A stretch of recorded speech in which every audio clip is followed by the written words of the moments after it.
مت سمجھو کہ تم کو ہدایت مل گئی تو تم ہی سب کچھ کر لو گے. اللہ کی مدد کے بغیر تم کچھ نہیں کر سکتے. اللہ کے محتاج بنو, پھر ظلم کے خلاف کھڑے ہو جاؤ. اس کے بعد آیت نمبر 40 میں اللہ کہتا ہے الذین اخرجوا من دیارہم بغیر حق, اس وجہ سے بھی کہ وہ ان کے گھروں سے نکال دیے گئے بغیر کسی حق کے. الا ان یقولوا ربنا اللہ, بس صرف اس لیے کہ انہوں نے یہ کہا کہ ہمارا رب اللہ ہے. یعنی اللہ کی توحید کو انہوں نے مانا, ایک اللہ ہی کی عبادت کی. غور کیجیے, اس آیت میں بہت نکات ہیں, میں سرسری بیان کر رہا ہوں. اس آیت میں بہت سا نکات ہیں. اللہ نے جن کے تعلق سے کہا کہ ان پر ظلم ہوا, جو اپنے گھروں سے نکالے گئے, ان کے تعلق سے اللہ کیا کہتا ہے, ان کی صرف غلطی یہ تھی کہ انہوں نے کہا ربنا اللہ, ہمارا رب اللہ ہے. ربنا اللہ کا معنی یہ نہیں کہ ہمارا رب اللہ ہے کہنے سے عقیدہ پورا ہو گیا. ربنا اللہ جہاں بھی قرآن مجید میں آیا توحید کے لیے آیا. بہت سارے آیتیں انشاءاللہ اس ضمن میں رکھ سکتا ہوں. ربنا اللہ جہاں آیا وہاں پہ توحید کے تعلق سے آیا کہ اللہ کی توحید کو برقرار رکھا اور اس کے ساتھ کسی کو شریک نہیں کیا, اور یہی دین کا اساس اور بنیاد بھی ہے.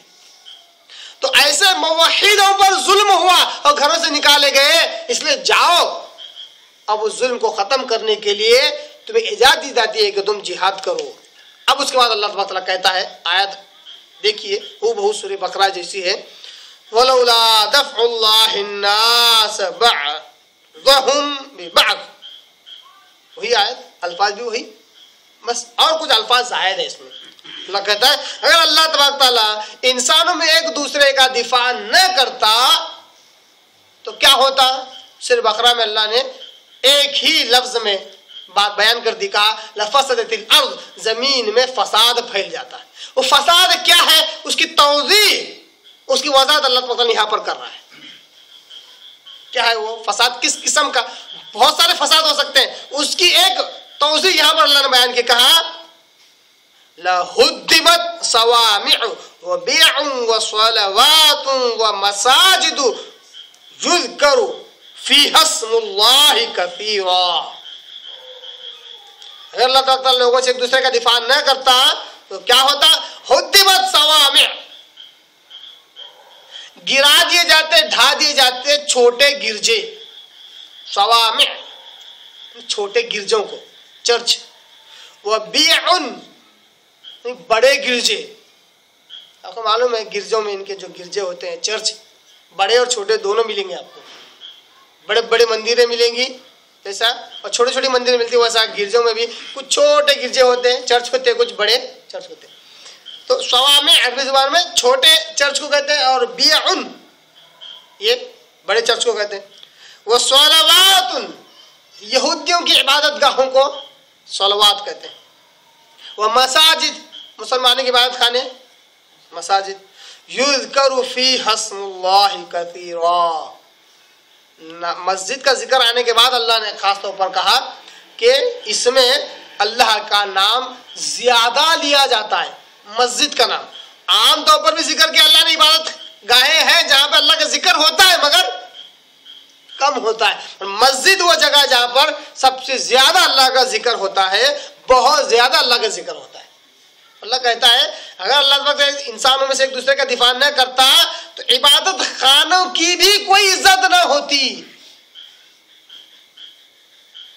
ابھی آپ کچھ خبریں آپ کو معلوم ہوگی, بہت پرانی خبریں بار بار آتی رہتی, نئی بن کر تازی بن کر, کہ پاکستان میں ایسا ہوا کہ سنی حضرات نماز پڑھ رہے تھے مسجد میں, شیعہ حضرات آئے بندوق لے کر, گن مشین لے کر, پوری صفوں کو مار دیا, خون کر دیا ان کا.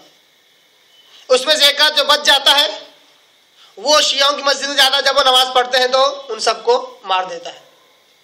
یہ کیوں؟ یہ انسان کو انسان کے ہاتھ میں دینے کا یہ نتیجہ ہے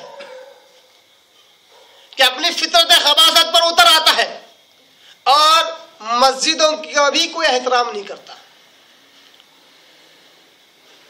اللہ تبارک تعالیٰ یہاں پر صوامع، بیع، صلوات، مساجد کا ذکر کر کے یہ کہتا ہے کہ یہ عبادت خانے ہیں جو دین کے نام پر، دھرم کے نام پر ہے، تو ان کی عزت کرو. یہ نہیں کہ شرک کو مانو، اللہ کہتا ہے ان کی عزت کرو، اس کے ماننے والوں کی عزت کرو. اگر تم ان کی عزت کرو گے اور اس کے ماننے والے کی عزت کرو گے تو وہ بھی تمہارے مسجدوں کی اور تمہارے اللہ کی عزت کریں گے. قرآن میں اللہ تعالیٰ ایک اور جگہ کہتا ہے نا کہ لوگوں نادانی میں آ کر ان کے خداؤں کو برا بھلا نہ کہو، کہ ایسا نہ ہو کہ وہ تمہارے خدا کو برا بھلا کہیں. اس لیے اسلام نے یہ کہا کہ اگر اسلامی حکومت قائم ہو جائے، میں بار بار یہ بات دہراتا رہتا ہوں ہمارے ان کج فہمی رکھنے والا، کم علم رکھنے والے حضرات کے لیے جو کہتے ہیں اسلامی حکومت آ جائے تو کوئی مندر باقی نہیں رہنا. میں کہتا ہوں غلط فہمی ہے. آپ سنیں گے پوری زندگی اٹھا کے دیکھو، آپ صحابہ کی زندگی اٹھا کے دیکھو، اسلامی حکومت آنے کے بعد ساری مندروں کو گرا دیا، ایسا ہی نہیں. آپ صلی اللہ نے کہا اگر تم غیر مسلم ہو تو تم چاہو تو تمہارے دین کی تم کو آزادی ہے، شرط یہ ہے کہ تمہیں ٹیکس بھرنا ہوگا. شرط کیا ہے؟ یہ ایک ہی شرط لگا اسلام نے، کیونکہ شرک اس سے نہیں مٹتا ہے کہ دنیا کی مندروں کو گرا دیا جائے، شرک اس سے مٹتا ہے کہ دل کی مندر گرا دی جائے. دلوں کے اندر کو شرک ختم اگر کیا جائے تو باہر کی مندریں، باہر کے گرجا، باہر کی عبادت خانے، چرچ وغیرہ خود بخود گر جاتے ہیں. وہ بڑا پیارا واقعہ سیرت کا آپ کو معلوم ہی ہوگا. آپ صلی اللہ علیہ وسلم قیدیوں کو پکڑ کر لاتے تھے، کہاں باندھتے تھے؟ گھر میں، مسجد کے ستون سے باندھتے تھے. کیوں باندھتے تھے؟ وہ دیکھتے تھے مسلمانوں کے اعمال. لوگ اس واقعے سے یہ مسئلہ نکالتے ہیں کہ دیکھو لوگوں کے اعمال اچھے ہونے چاہیے. میں یہ مسئلہ نکال رہا ہوں اس واقعے سے کہ دیکھو اس کو لا کر رکھتے تھے تاکہ اس کے دل کے اندر کی مندر اور گرجا اور چرچ ٹوٹ جائے، اس کے دل کے اندر کا شرک ختم ہو. پھر وہ خود بخود دنیا کے شرک کو مٹانے